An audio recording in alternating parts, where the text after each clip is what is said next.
On so many levels, I'm convinced that my practice of Continuum is the medicine that's allowed me to live now for 9 years with a fairly advanced stage cancer diagnosis. In the beginning, it certainly helped me cope with what I was going through. I had breast cancer that never showed on a mammogram, so there was no way for me, and no one could feel it, including myself. So there was no way to know I had it until it spread to my bones. And at the time I was diagnosed, no one expected me to live for more than a year or two. So I had to find a way to be with what was going on without being in terror and making things worse. And I feel like it was my Continuum practice that allowed me to breathe in a way that I could avoid the places that were incredibly painful. I had a large tumor in my sternum that actually fractured because the tumor was so aggressively growing at the time. I had incredible dexterity and capacity to breathe in a lot of different ways, and I learned how to breathe without moving the area that was so diseased and injured. And I was able to just drop down and breathe from another place until it began mending itself, which it did. The cancer didn't go away, but it got quiet, and now it just sits quietly in my bones, and I have a relationship with it. It's the most difficult relationship I've ever had, but it's my ability to meet it, and I've changed, and it's changed.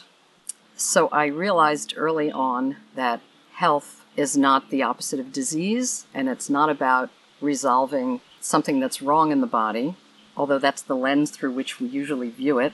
That's what brings us to ask for help. But that health was about the full expression of the nature of the body, which is movement. And it's no different in the body than on the rest of the planet. In all of nature, health is the expression of the movement of these natural laws and forces that we have on this earth, and that there was a way to practice in accord with that. And all of that got intertwined with my explorations in Continuum during my first year of school, where I thought it was somewhat insane they were asking me to feel things in other people's bodies that I had never felt in my own. So I embarked on my own parallel curriculum, where everything I was being taught to feel in other people's bodies, I'd go home at night and I would find a way to spend time with myself. And whether it was directly like putting my hands on my liver or breathing and imagining the blood flow from my heart to my lungs and my kidneys. And it was bringing the dry curriculum out of the book quite alive in me. Many years later, I finally dived into Continuum myself and realized that this was the perfect blend of understanding the body from inside mine in a way that allowed me to connect with other people and sense in theirs in a way that they never could have taught me in school.